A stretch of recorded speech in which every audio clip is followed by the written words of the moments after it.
Hello everyone, good evening to all of you. जैसा कि आप सभी ने थंबनेल में देख ही लिया होगा, आज हमारी डीएलएड फर्स्ट सेमेस्टर की कंप्यूटर क्लास स्टार्ट होने जा रही है। जैसा कि आप सभी जानते हैं, हमारी राजन की सीरीज़ चल रही है, जो कि आपके एग्ज़ाम के पॉइंट ऑफ व्यू से बहुत ज़्यादा इम्पोर्टेंट है और आपको ये राजन की सीरीज़ बिल्कुल मस्ट है। यही आपको अच्छा स्कोर दिलाएगी एग्ज़ाम में। चलिए फिर सभी बच्चे कनेक्ट हो जाइए ताकि आज की क्लास को मैं स्टार्ट कर सकूं।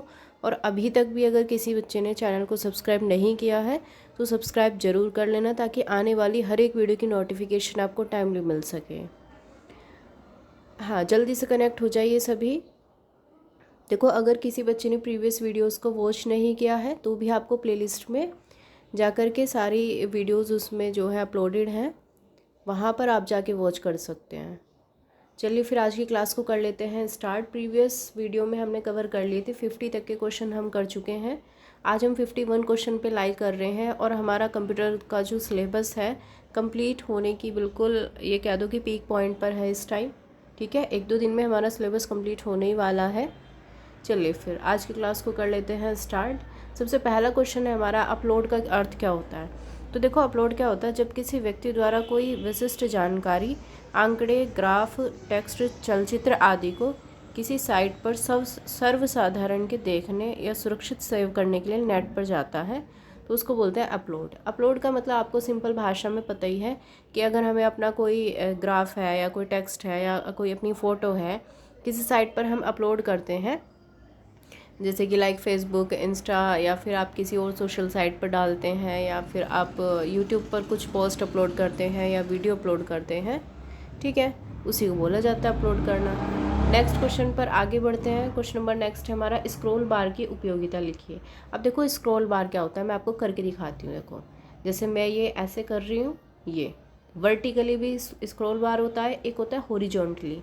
अगर मैं इसको ऐसे घुमाऊंगी, इधर इधर की साइड घुमाऊंगी, तो ये होगा हॉरिजॉन्टली स्क्रॉल बार। ठीक है, अब देखो, स्क्रॉल बार विंडो में दिखाई जा रही सूचना के एक सिरे से दूसरे सिरे तक जाने का साधन है।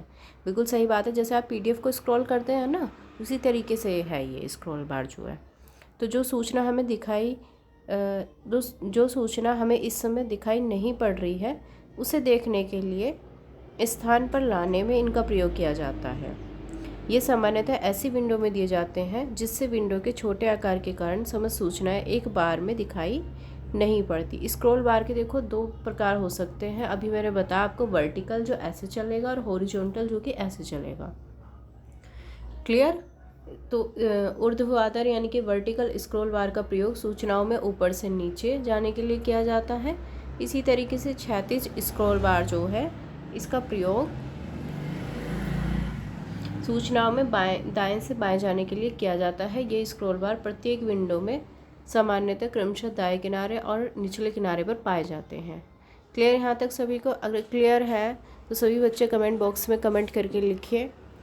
अगर आपको मेरी वॉइस सही आ रही है या क्लियर नहीं आ रही है तो भी मुझे बताइए, वैसे तो क्लियर ही आ रही होगी। चलिए, नेक्स्ट क्वेश्चन है हमारा, ऑपरेटिंग सिस्टम को समझाइए। अब देखो, ऑपरेटिंग सिस्टम क्या होता है। क्वेश्चन नंबर है हमारा 53। बेटा सेकेंड। ऑपरेटिंग सिस्टम, पहले भी ये क्वेश्चन आया है, कई बार पूछा गया है, ये क्वेश्चन भी काफ़ी इंपॉर्टेंट हो जाता है। तो किसी कंप्यूटर प्रणाली के क्रियान्वयन के लिए उसमें ऑपरेटिंग सिस्टम का होना बहुत ज़रूरी है। यदि कंप्यूटर में ऑपरेटिंग सिस्टम ही नहीं होगा तो वो कार्य ही नहीं कर सकता। बिना ऑपरेटिंग सिस्टम के कंप्यूटर प्रणाली केवल क्रियाविहीन शक्तिहीन यंत्र के समान होती है, क्योंकि इस स्थिति में यह तंत्र ना तो प्रयोक्ता के निर्देशों को प्राप्त कर सकता है, ना ही मेमोरी में कुछ संग्रहित कर सकता है, ना ही निर्देशों का अनुपालन कर सकता है। तो संक्षेप में कहा जा सकता है कि किसी कंप्यूटर प्रणाली का सर्वाधिक महत्वपूर्ण भाग क्या कहलाता है? Operating system. ठीक है, हाँ बिल्कुल ध्यान रखना, इसके बिना ना तो हम निर्देशों को प्राप्त कर सकते हैं, ना मेमोरी में कुछ हम सेव करके रख सकते हैं, ना ही किसी निर्देश का अनुपालन कर सकते हैं। आगे बढ़ते हैं। क्वेश्चन नंबर नेक्स्ट है हमारा 54। रोम का पूरा नाम लिखना है, उसकी विशेषताएं बतानी है। तो रोम क्या होती है? Read only memory. और रैम का भी पूछा जाता है वैसे, ठीक है, दोनों का ही ध्यान रखेंगे आप लोग। रैम का होता है रैंडम एक्सेस मेमोरी। रैम और रोम जो है वो काफ़ी पूछे जाते हैं आपके डीएलएड एग्ज़ाम में। अब देखो इसकी विशेषताएं क्या है। एक तो ये स्थायी स्मृति होती है, ठीक है। स्थायी मतलब काफ़ी लंबे समय तक, अगर ये बोल दो कि अगर कंप्यूटर आप बंद भी कर देंगे तो भी जो आपके उसमें डेटा सेव है वो समाप्त नहीं होगा। क्लियर। और सेकंड है फिर रोम में कंप्यूटर निर्माण के प्रारंभ में ही निर्देशों को संग्रहित कर दिया जाता है। रोम में संग्रहित निर्देश समूह परिवर्तित और नष्ट नहीं किए जा सकते। ये नॉन वॉलेटाइल होती है, मतलब क्या होती है, स्थायी। ठीक है। विद्युत आपूर्ति बंद होने पर या फिर कंप्यूटर बंद होने की स्थिति में भी जो इसमें आंकड़े हैं वो समाप्त नहीं होते। यह है सेमीकंडक्टर चिप होती है। रोम में संग्रहित निर्देशों के समूह को स्थायी करने के कारण रोम और इसमें संग्रहित निर्देश समूह के संयोजन को फर्मवेयर कहा जाता है। ठीक है। हाँ, ये न्यू टर्म है, इसको ध्यान रखना। नेक्स्ट है फिर रोम में संग्रहित निर्देश समूह का प्रयोग मात्र कंप्यूटर को प्रारंभ करते समय ही होता है। रोम और उसमें संग्रहित निर्देश समूह और मूल्यों की संपूर्ण प्रणाली को बेसिक इनपुट आउटपुट कहा जाता है। ये जो BIOS है इसकी फुल फॉर्म भी काफ़ी पूछी जाती है। ठीक है, इसके फुल फॉर्म को भी आप ध्यान रखेंगे। देखो कुछ फुल फॉर्म्स जो है और जो आपकी शॉर्टकट कीज़ हैं जो मुझे लगता है कि एग्ज़ाम में आएंगी, वो मैंने एक शॉर्ट्स में अपलोड कर दी है, तो आप उसको देख लेना। ठीक है, और अपनी कॉपी पर नोट करके रख लेना। हाँ, उसमें से आने के काफ़ी चांसेस हैं। शॉर्टकट कीज़ भी हमेशा पूछी जाती है आपकी, और फुल फॉर्म्स भी काफ़ी पूछी जाती हैं। क्लियर। आगे बढ़ते हैं। फिर नेक्स्ट क्वेश्चन है हमारा क्वेश्चन नंबर 55। कंप्यूटर में हिंदी टाइपिंग करने के लिए किन्हीं 2 सॉफ्टवेयर का नाम बताइए। तो एक तो पेज मेकर है, दूसरा है MS वर्ड। नेक्स्ट क्वेश्चन पर बढ़ते हैं। विभिन्न ऑफिस पैकेज कौन कौन से हैं, किन्हीं 2 के नाम बताइए। एक तो होता है माइक्रोसॉफ्ट ऑफिस 2007, दूसरा होता है ओरेकल ओपन ऑफिस 2007। जो ये है माइक्रोसॉफ्ट वाला, इसका यूज़ देखो किस चीज़ में होता है। एक तो ये डाटा के रख रखाव, गणना और प्रस्तुतिकरण के लिए यूज़ किया जाता है। जो हमारा दूसरा है वो किस लिए यूज़ होता है, इसमें कार्यालय के डेटा से संबंधित समस्त कार्यों को बहुत सुगमता से किया जा सकता है। ठीक है, ये भी कार्यालयों में ही यूज़ होता है, ये भी कार्यालयों में यूज़ होता है, लेकिन दोनों में डिफरेंस क्या है। इसमें आप आंकड़ों के एकीकरण, संग्रहण, व्यवस्थीकरण आदि कार्यों का निर्वहन किया जा सकता है। इसमें तो डेटा का रख रखाव होता है, इसमें डेटा का क्या होता है, एकीकरण या संग्रहण, उसकी व्यवस्था।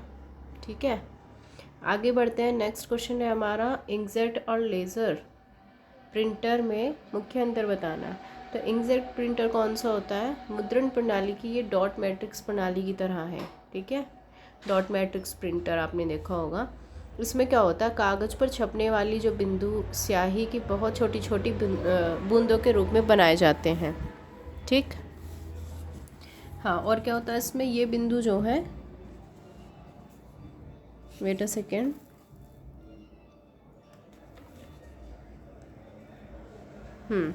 और ये बिंदु जो है डॉट मैट्रिक्स की तुलना में छोटे और नज़दीक होते हैं, इसलिए अक्षर जो है वो सुंदर और स्पष्ट आते हैं। इंकजेट प्रिंटर में स्याही नोजल में से पंप करके एक पेपर पर स्प्रे की जाती है। जैसे जैसे प्रिंट हेड चलता है तो ये बूंदें अक्षर छापती जाती हैं। ठीक है, और स्याही की बूंदें ठीक स्थान पर गिरे, इसके लिए कई तकनीकें अपनाई जाती हैं। ठीक है, बहुत सारी टेक्निक्स यूज़ की जाती है इसमें कंप्यूटर से प्राप्त सिग्नल को प्रेशर में बदलकर उसे स्याही के बर्तन पर डाला जाता है। इसे स्याही की बूंद दबाव से प्रिंट हेड से कागज़ पर गिरती है और अक्षर या आकृति बनाती है। इनसे छपे अक्षर बहुत सुंदर होते हैं, परंतु प्रिंट जो है वो काफ़ी स्लो होता है। ये प्रिंटर इंक भी बहुत ज़्यादा खर्च करते हैं या व्यय करते हैं, बहुत ज़्यादा खर्चीले होते हैं। ये बात हुई इंकजेट प्रिंटर की। बात करते हैं फिर लेज़र प्रिंटर क्या होता है। देखो लेज़र प्रिंटर की अत्याधुनिक प्रणाली है।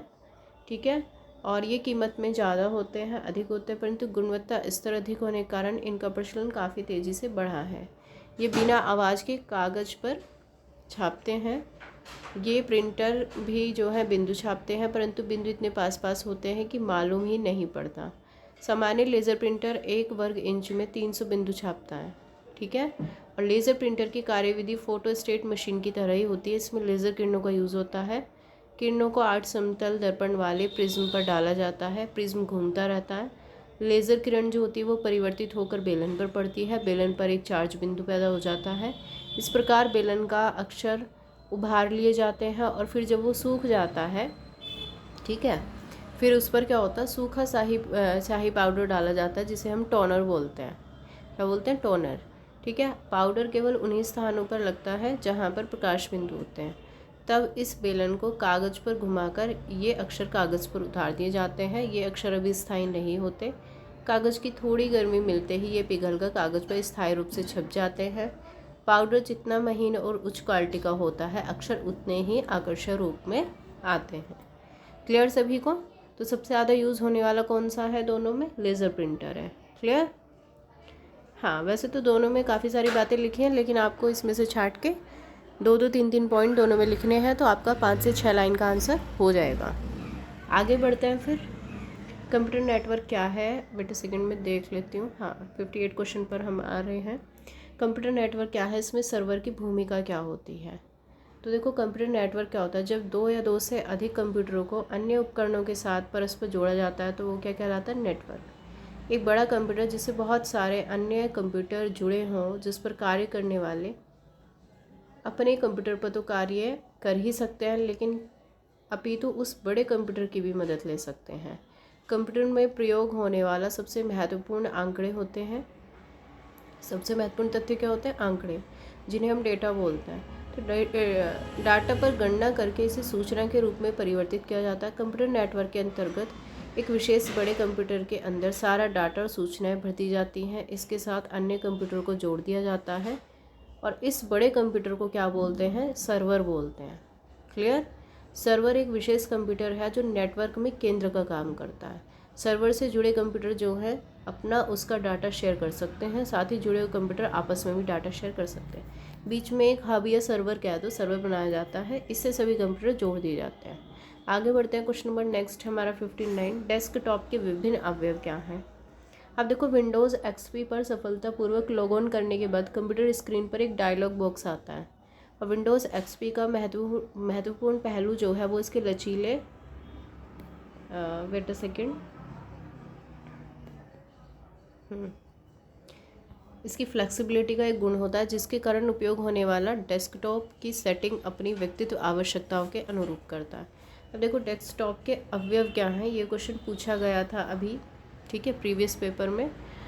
तो डेस्कटॉप के अवयव है my computer, my document, recycle bin, my network place, internet explorer, task bar, start menu, file folder, shortcut. Clear? हाँ, ये सारे जो अवयव हैं ये आपको ध्यान रखने हैं। आगे बढ़ते हैं। क्वेश्चन नंबर नेक्स्ट है हमारा 60। फेसबुक की सोशल नेटवर्किंग के क्षेत्र में क्या भूमिका है? तो फेसबुक तो सभी चलाते हैं, ऑलमोस्ट सभी को पता है क्या है। तो फेसबुक की एक सोशल नेटवर्किंग साइट है जिसमें इंटरनेट के माध्यम से मित्र बनाने का और संदेश भेजने का कार्य किया जाता है। व्यक्ति द्वारा अपने मोबाइल फ़ोन से इसे डाउनलोड करके अकाउंट बनाया जाता है। उस अकाउंट की मदद से फिर सूचना संदेश को जन सामान्य तक अपने फेसबुक पेज पर अपलोड करके भेजा जाता है। क्लियर है सभी को भाई यहाँ तक? चलिए आगे बढ़ते हैं। क्वेश्चन नंबर नेक्स्ट है हमारा 61। किसी PDF फाइल या वीडियो को किस प्रकार अपलोड किया जाता है? तो देखो, इंटरनेट की मदद से किसी PDF या फिर वीडियो को अपलोड करने के लिए प्रयोगकर्ता को संबंधित वेबसाइट को ओपन करना है। सबसे पहले अगर आपको PDF फाइल को या वीडियो को अपलोड करना है तो क्या करेंगे, आप उस वेबसाइट को ओपन करेंगे। देन आपको जिस भी फाइल को अपलोड करना है, PDF फाइल या वीडियो फाइल को सिलेक्ट करने के बाद उसे ब्राउज़ करके वेब पेज पर अपलोड ऑप्शन पर क्लिक करना होता है। देन फिर क्या होता है, ब्राउज़ फाइलें अपने आप ही अपलोड होती रहती हैं। क्वेश्चन नंबर नेक्स्ट है हमारा, कंप्यूटर नेटवर्क के बारे में बताइए। कंप्यूटर नेटवर्क के प्रकार बताइए और लैन आपको पूरा बताना है, ठीक है। तो कंप्यूटर नेटवर्क 3 प्रकार के होते हैं, लैन, वैन और मैन। लैन क्या होता है? Local area network. ऐसे नेटवर्क किसी भवन या परिसर तक ही सीमित होते हैं, ठीक है, लोकल में ही ये चलते हैं। इसमें क्या होता है, तांबे या फिर फाइबर ऑप्टिकल केबल द्वारा सभी कंप्यूटर को जोड़ा जाता है। ऐसा नेटवर्क एक लैन यानी कि 1 किलोमीटर क्षेत्र के अंदर, सिर्फ और सिर्फ कितने किलोमीटर क्षेत्र के अंदर? 1 किलोमीटर तथा नेटवर्क में जुड़े किन्हीं 2 कंप्यूटर के बीच 20 से 30 मीटर से अधिक दूरी नहीं हो सकती। ऐसे नेटवर्क में लगभग 1000 कंप्यूटर जोड़े जा सकते हैं। लोकल एरिया नेटवर्क के अंतर्गत कंप्यूटर को जोड़ने के लिए 2 टेक्निक का यूज़ किया जाता है। एक तो क्लाइंट सर्वर टेक्निक है, दूसरी है पीयर टू पीयर। नेक्स्ट है फिर दूसरा होता है वाइड एरिया नेटवर्क। इसमें क्या होता है, इसका व्यापक क्षेत्र होता है, काफ़ी ब्रॉड होता है ये, ठीक है। इसके और ये विभिन्न लोकल एरिया नेटवर्क आपस में संबंध कर लेता है, लैन को ये सबको जोड़ लेता है आपस में। ये नेटवर्क विशाल आकार के भूमंडलीय क्षेत्र में फैला होता है, सामान्यतः पारस्परिक दूर संचार लाइनों पर आधारित होता है। नेक्स्ट है फिर मेट्रोपॉलिटन एरिया नेटवर्क। अब ये क्या होता है, ये भी एक तरह का वाइड एरिया नेटवर्क ही है, किंतु इस नेटवर्क की स्थापना सभी छोटे छोटे शहरों को जोड़ने हेतु नहीं की गई, बल्कि इसके अंतर्गत मात्र देश के जो मेट्रो शहर हैं जैसे कि दिल्ली, मुंबई, चेन्नई, कोलकाता आदि में स्थापित कंप्यूटर नेटवर्क को विशिष्ट कारणों से जोड़ा गया है, ठीक है। सिर्फ और सिर्फ कौन सी सिटीज़ में जोड़ा गया है, जैसे कि नाम से ही पता चल रहा है, मेट्रोपॉलिटन एरिया नेटवर्क मतलब मेट्रो सिटीज़ में। आगे बढ़ते हैं, नेक्स्ट क्वेश्चन है हमारा क्वेश्चन नंबर 63। MS एक्सेस को समझाइए। Wait a second. देखो MS एक्सेस क्या होता है, Microsoft access database management system, DBMS, ठीक है। विंडो के अंतर्गत इस एप्लीकेशन सॉफ्टवेयर द्वारा जानकारी या डेटा को व्यवस्थित रूप से कंप्यूटर में भविष्य में प्रयोग करने के लिए संरक्षित किया जाता है। इसके अंदर संरक्षित किया जाता है MS एक्सेस में, क्लियर। अब जैसे कि एग्जांपल है, एक कंपनी द्वारा अपने डीलर्स की जानकारी, लाइब्रेरी में पुस्तकों की जानकारी, म्यूज़िक स्टोर में गानों के एल्बम की जानकारी आदि को इस सॉफ्टवेयर द्वारा व्यवस्थित करके उपयोग में लाया जाता है। जानकारी का व्यवस्थित रूप जो है वो डाटाबेस कहलाता है। एक्सेस में डाटाबेस जो होती है वो टेबल के रूप में होती है। सपोज दैट हमने एक टेबल लगा दी है ऐसे, उसमें हमारी 1 बाय 1 करके सारी जानकारियाँ व्यवस्थित रहती हैं, ठीक। इस टेबल की पंक्तियाँ रिकॉर्ड्स कहलाती हैं और स्तंभ जो है वो फील्ड्स कहलाते हैं, क्लियर। इन फील्ड्स पर आधारित सूचनाएं रिकॉर्ड्स में डाली जाती हैं, ठीक है। ऐसे ही बनाया जाता है जैसे हम किसी टेबल को बना के उसमें अपनी जानकारी संग्रहित करते हैं, इसी तरीके से है MS एक्सेस भी। इसमें बस आपको ध्यान रखना है कि किन चीज़ों को हम संग्रहित कर सकते हैं। आगे बढ़ते हैं, नेक्स्ट क्वेश्चन है हमारा, पेन ड्राइव क्या है, इसके प्रमुख उपयोग लिखिए। अब देखो, पेन ड्राइव तो सबने ही देखी होगी, एक फ्लैश ड्राइव बहुत छोटी सी पोर्टेबल डिवाइस होती है जिसे आप कहीं भी ले जा सकते हैं। इसमें हार्ड ड्राइव ऑप्टिकल ड्राइव की भांति कोई भी गतिमान भाग नहीं होता। अधिकतर ये PC से बिल्ट इन USB पोर्ट के द्वारा जुड़ती हैं। यह युक्ति जो है, इसकी संकलन क्षमता 16 GB से 64 GB या फिर उससे ज़्यादा होती है। USB पेन ड्राइव हटाए जाने वाली युक्ति है। आगे बढ़ते हैं, नेक्स्ट क्वेश्चन है हमारा, अभी पूछा है, क्या पूछा है इसमें, इसके प्रमुख उपयोग भी बताने पेन ड्राइव के आपको। अब देखो इसके उपयोग क्या क्या है। एक तो इसमें व्यक्तिगत फाइलें, जैसे कि अपने डॉक्यूमेंट है, कोई चित्र है, अपनी है ना, फोटोग्राफ है, किसी की म्यूज़िक फाइलें हैं, उनको हम रख सकते हैं। दूसरा, pen drive data application software फाइलों को सुरक्षित रखती है।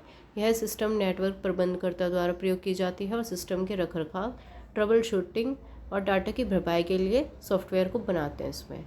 फोर्थ है फिर कंप्यूटर टेक्नीशियंस कंप्यूटर के साज संभाल के वक्त तिथि और एंटीवायरस सॉफ्टवेयर में स्थानांतरण के लिए पेन ड्राइव का यूज़ करते हैं। यह अनुप्रयोगों को चलाने और परिवहन में यूज़ की जाती है। परिवहन मतलब ट्रांसपोर्ट में, जो कंप्यूटर पर बिना इंस्टॉलेशन के चलाई जा सकती है। इसका उपयोग डिजिटल म्यूज़िक फाइलों को संकलित करने में किया जाता है, जैसे कि compatible media player, home music system, car audio आदि किसी भी मिली-जुली युक्तियों में प्रयोग करते हैं। आगे बढ़ते हैं, नेक्स्ट क्वेश्चन है हमारा क्वेश्चन नंबर 65। स्टोरेज यूनिट या फिर स्मृति क्या होती है। अब देखो, स्टोरेज यूनिट क्या होती है, कंप्यूटर की मेमोरी या भंडारण इकाई ऐसे साधनों से बनी होती है जिनका उपयोग किसी प्रोग्राम के पालन के समय स्टोर करने के लिए किया जाता है। इस भाग का प्रयोग किसी प्रोग्राम के पालन के काल में उसके अंतरिम यानी कि इंटरमीडिएट और अंतिम यानी कि फाइनल परिणामों को कुछ समय के लिए स्टोर करने के लिए किया जाता है, क्लियर। अब मेमोरी इकाई को इस प्रकार बनाया जाता है कि कंट्रोल इकाई के लिए उसमें कोई भी सूचना प्राप्त करना संभव हो। इसमें लगने वाला समय विभिन्न मामलों में अलग अलग हो सकता है और यह मेमोरी में उपयोग किए गए साधनों पर निर्भर करती है। मेमोरी के लिए परिचित साधन इंटीग्रेटेड सर्किट मेमोरी, चुंबकीय टेप या चुंबकीय डिस्क होते हैं, क्लियर। आगे बढ़ते हैं, मेमोरी किसी कंप्यूटर हेतु अनिवार्य होती है। बिल्कुल सही बात है, अगर मेमोरी नहीं होगी कंप्यूटर में तो फिर उसमें जो है आप चीज़ें कैसे स्टोर करके रखेंगे, क्योंकि इसमें उन प्रोग्रामों को स्टोर किया जाता है जिनका पालन CPU को करना होता है। मेमोरी वह भाग होती है जो CPU के सीधे संपर्क में रहती है, उसको क्या बोलते हैं, मेमोरी, क्लियर। जो साधन बैकअप भंडारण का कार्य करते हैं उसे सहायक मेमोरी कहते हैं। मुख्य मेमोरी में केवल वे प्रोग्राम और डाटा रखे जाते हैं जिनका उपयोग CPU द्वारा किया जा रहा है। अब देखो, एक होती है हमारी सेकेंडरी भंडारण स्मृति यानी कि सेकेंडरी स्टोरेज मेमोरी। यह समस्त सिस्टम सॉफ्टवेयर और एप्लीकेशन सॉफ्टवेयर को संकलित करती है और मौलिक रूप से आंकड़ों के बैकअप के लिए प्रयुक्त होती है। आकार में ये कुछ बड़ी होती है और प्राथमिक स्टोरेज स्मृति से थोड़ी सी क्या होती है, धीमी होती है, थोड़ा स्लो वर्क करती है compare to primary storage memory. Hard disk drive, floppy disk drive, flash drive जो है वो सेकेंडरी स्टोरेज डिवाइस के क्या हैं, एग्जाम्पल हैं।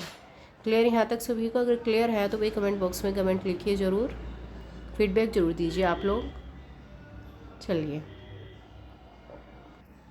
आगे बढ़ते हैं। मैं आगे दिखा देती हूँ आपको कितने क्वेश्चंस हमारे बचे हुए हैं। 66 पर हम लाई कर रहे हैं इस टाइम, और हमारे जो टोटल क्वेश्चन है इसमें राजन में दिए गए हैं हमारे 77 लास्ट है, ठीक है। और 66 पर हम आ गए हैं, तो जल्दी से कर दीजिए लाइक और शेयर कर दीजिए सभी दोस्तों में। हमारा सिलेबस होने वाला है कंप्लीट, ठीक है। कल आपका सिलेबस कंप्लीट हो जाएगा कंप्यूटर का, तो आप लोग इसका रिवीजन ज़रूर लगाना, ठीक है। इतना हल्के में लेने की ज़रूरत नहीं है किसी भी सब्जेक्ट को। मेन तो आपको फोकस करना है अपनी स्कोरिंग सब्जेक्ट पर, लाइक बाल विकास, SST और आपका है अधिगम, क्योंकि वो आपके स्कोरिंग सब्जेक्ट है। उसमें आपके 46, 45, 47, 48 तक मार्क्स बन सकते हैं आसानी से, बिल्कुल क्लियर। और ये जो है आपका कंप्यूटर सब्जेक्ट जो है, इसमें भी आपको बहुत चीज़ें ऐसी हैं जो याद करने वाली हैं, तो जब आप उसका बार बार रिवीजन करेंगे तभी जाके वो आपको माइंड में स्टेबल हो पाएंगी। क्लियर है सभी को? और अभी तक भाई अगर किसी बच्चे ने चैनल को सब्सक्राइब नहीं किया है, सब्सक्राइब ज़रूर कर लेना। आने वाली हर एक वीडियो की नोटिफिकेशन आपके लिए बहुत यूज़फुल होने वाली है, राइट। चलिए फिर मिलते हैं नेक्स्ट क्लास में, तब तक के लिए have a good day, bye bye, thank you so much सभी को, गॉड ब्लेस यू। सभी पढ़ते रहिए, खुश रहिए, मस्त रहिए, bye bye, thank you so much.